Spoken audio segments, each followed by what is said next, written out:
Halo anak-anak ibu yang baik, apa kabarnya nak? Semoga tetap dalam keadaan sehat ya.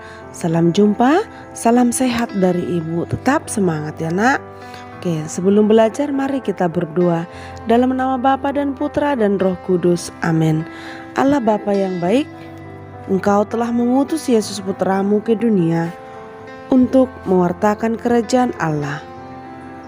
Lewat karya dan pewartaannya, kami pun dipanggil untuk mengambil bagian dalam melanjutkan karya pelayanan Yesus. Bantulah kami ya Bapa, agar dalam menjalankan tugas pewartaan, pengudusan dan penggembalaan dengan penuh rasa tanggung jawab untuk menghadirkan kerajaan Allah di tengah-tengah dunia. Demi Kristus Tuhan dan pengantara kami. Amin. Dalam nama Bapa dan Putra dan Roh Kudus. Amin. Ya anak-anakku yang baik, kelas 6. Pelajaran kita pada hari ini adalah karya pelayanan gereja. Apa arti gereja? Gereja adalah persekutuan orang-orang beriman yang sudah dibaptis dan percaya kepada Kristus. Ya. Dalam hal ini kita akan mempelajari 3 tugas pokok gereja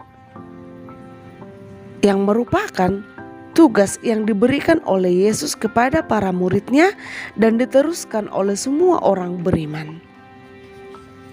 Tugas gereja tersebut harus menghadirkan kerajaan Allah. Untuk menghadirkan kerajaan Allah diperlukan keterlibatan semua anggota gereja untuk menyuarakan tugas kenabian, imamat, dan juga rajawi. Mengingatkan kembali, kerajaan Allah adalah Allah yang meraja dalam keadaan atau suasana penuh damai, sukacita, kebahagiaan. Anak-anak ibu yang baik, coba lihat gambar yang ibu buat. Amati dengan baik. Gambar itu, apakah tugas gereja kelihatan dengan 3 gambar itu?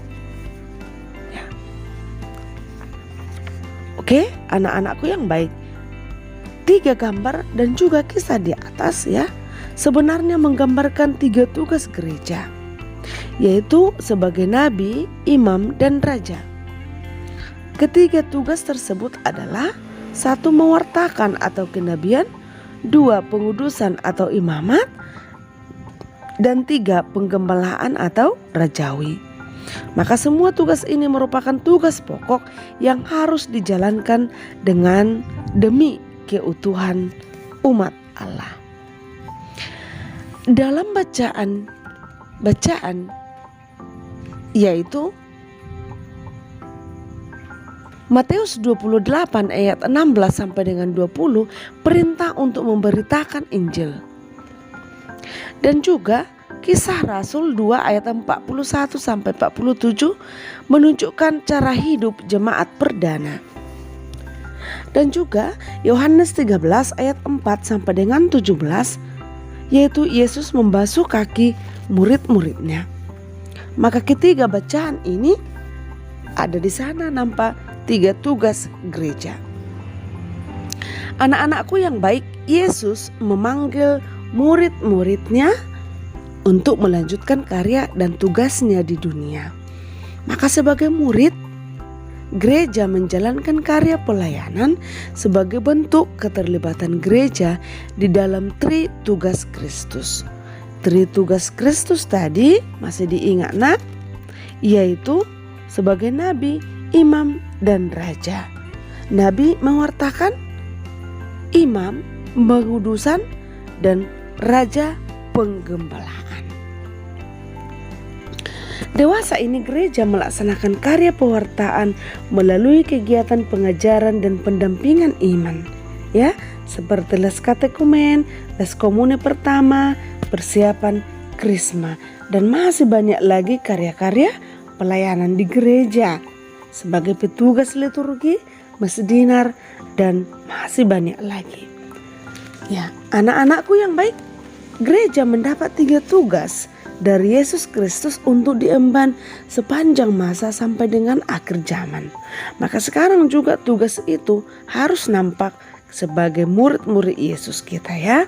Ketiga tugas tersebut adalah tugas mewartakan, menguduskan, dan melayani. Satu, tugas mewartakan. Tugas mewartakan itu sebelum naik ke surga, Yesus telah berpesan kepada para murid untuk pergi mewartakan kabar gembira ke seluruh dunia. Mereka tidak perlu takut.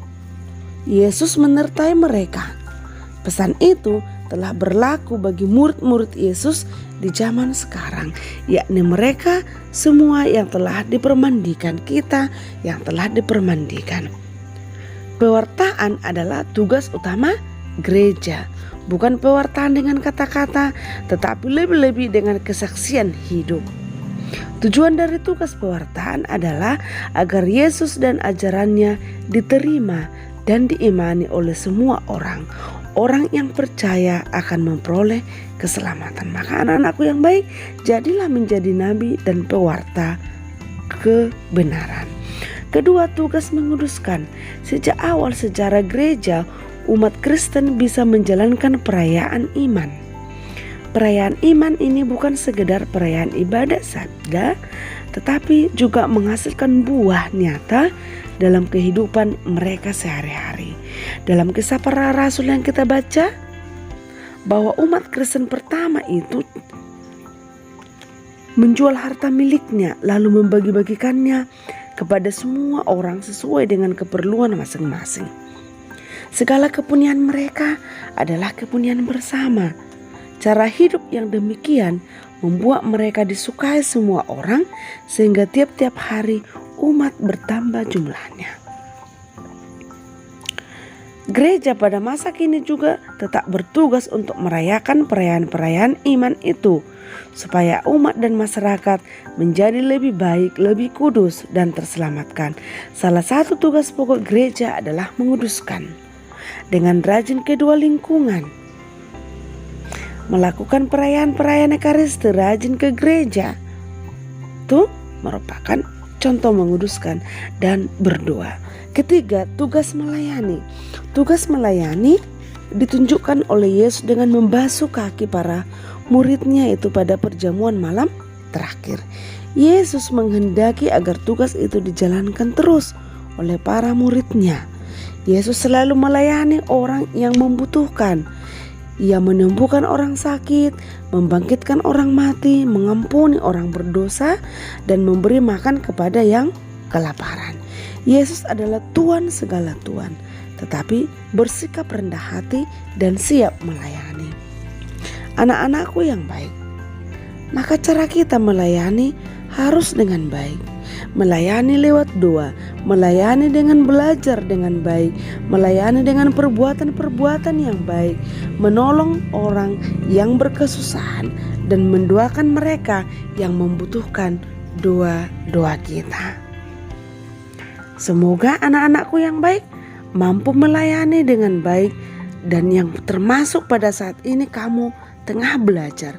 Belajarlah dengan baik, itu sudah merupakan pelayanan. Sekian dan terima kasih.